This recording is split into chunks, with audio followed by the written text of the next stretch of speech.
So today's video is going to be how to make an impressive pharmacist resume. So let's get started.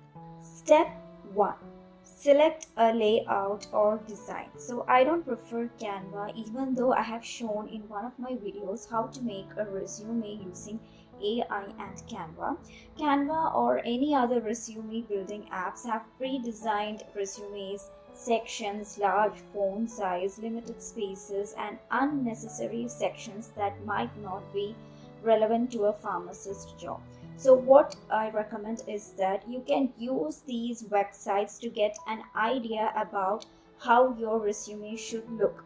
Basically, you will get an idea about the layout, the different color palettes that can be used in your resume, and to choose a design and take it as a reference so that you can create it for yourself using Microsoft Word. Now layouts can be different: one page layout, one page divided into two sections, three sections, etc. So today I'm going to show you a divided layout.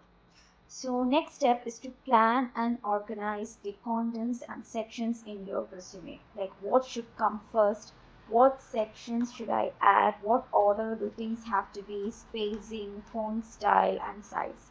So a pharmacist CV must have: number one, a professional summary if you have more than 2 years of experience.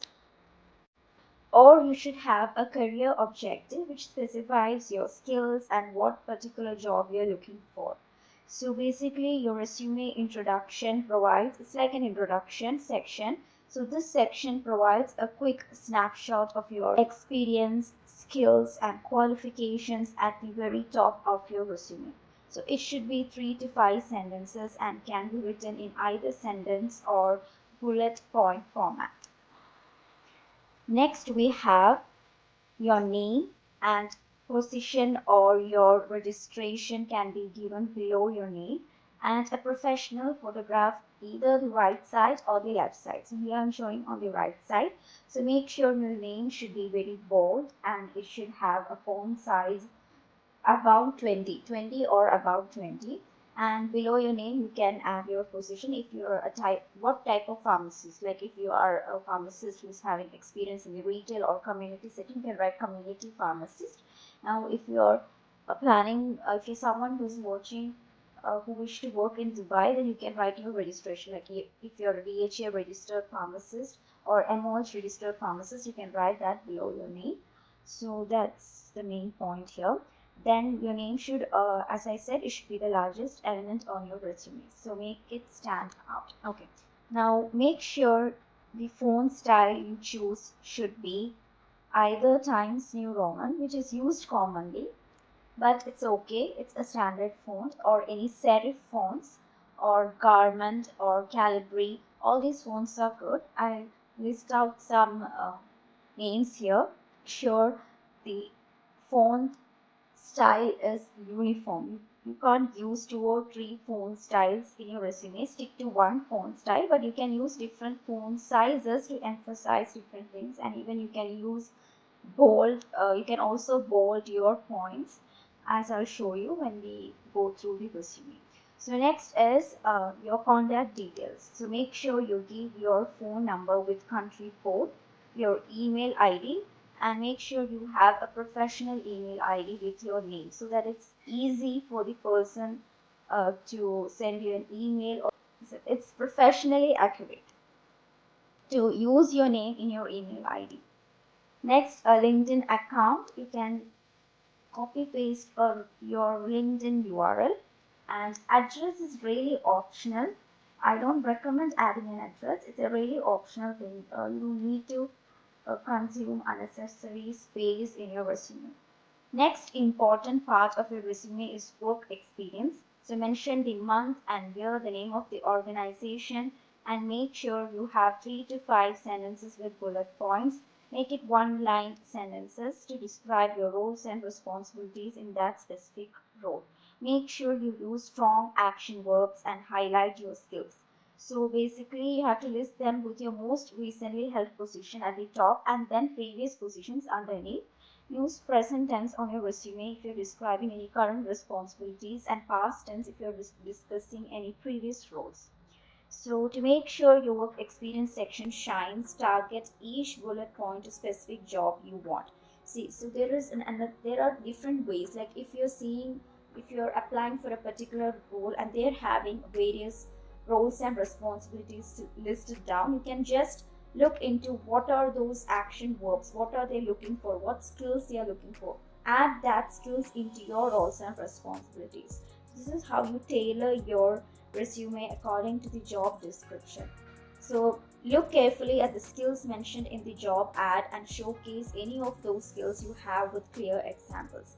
Now, if you are a student watching me, you might not have any work experience. So what you have to do is you can highlight your any volunteer work, your internship experience on your resume, like in internship, which departments you worked, what role you have done. If you're having any shadowing experience, you can add all these onto your resume. So when I said strong action verbs, examples could be, for example, dispensed medications, reviewed and interpreted prescriptions, provided patient counseling, assisted in training, addressed drug related inquiries. So all these are strong action verbs. So you have to use similar strong action verbs when you describe your roles and responsibilities. The next step is the qualification and education. So only mention your highest qualification. Now if it's a CV is something which you apply for academic positions. Now CV will have all the educational details, but for resume nobody has time to read more than 2 pages. So make sure you just add your highest qualification or UG. If you're a B Pharm, just add your B Pharm. You don't need to mention your 12th and 10th, all that. So it's really optional. It takes space in your resume. So the format is first the name of your course, the college, the country, the university, and then you can add your rank or GPA score. Next sections is skills. So some of the top skills you can highlight is if you have excellent or communication skills, computer skills, if you know any software, you can add that. And generally speaking, interpersonal skills, leadership skills, if you know any more than 3 or 4 languages, you can add that. So basically you have to you can mention your skills in a smaller section part, and you can actually even specify these skills when you list down your roles and responsibilities in the work experience section too. Next is certifications and credentials. So if you have any BLS certification, you can add that. You have taken any accredited courses, like if you have for example, there is an SIDP course on antimicrobial stewardship. So if you've taken that, you can add that. But it's like paid courses. I mean, if there is like valid accredited courses, paid courses, all those certification matters. So you can add that. Credentials. Next important thing is publications. See, publications are very, very important for all healthcare providers. If you are a pharmacist and if you're having a publication, it makes you stand out from the crowd, from the rest of the pharmacists. So make sure if you're a PharmD graduate, you might of course have to do project, and make sure you publish articles related to your project work, because publications matters. So list down your publications, your research work in a Vancouver style. And next, if you're having additional volunteer works, like during COVID-19 there were so many pharmacists out helping a lot of communities and associations in the recovery of COVID-19, so you can add those volunteer works. If you're having memberships in American Society of Health System Pharmacists or any other associations relevant to clinical pharmacy or hospital pharmacy or pharmacist, any organizations, you can list down that in your CV. And if you have received any awards, recognitions, if you have won poster presentations, you can add that in your resume. If you're invited to any talk, you can write about the invited talks, in which organization, all that. Then last is the references. The references are very optional because you will have to submit reference if you are selected for a job. So that time you will be submitting a reference. I don't recommend adding them because right, we will be giving higher authorities, the head of department or medical director's contact information. So that's a little bit risky. So references is your choice. If you want, you can add that. The bonus content of this video is that I'm going to share a document with you. It cannot be edited, but you will get an idea on how to write or how to design a resume and what all sections you have to add. And this is specific to pharmacists. So I think this will be helpful for you. It will give an idea on how to create a resume for yourself using Microsoft Word. So if you're having any doubts or clarifications, please put your inquiries onto the comment section, or you can even email me. Make sure you check out the document and like the video, subscribe to my channel. I hope this video was informative for everyone.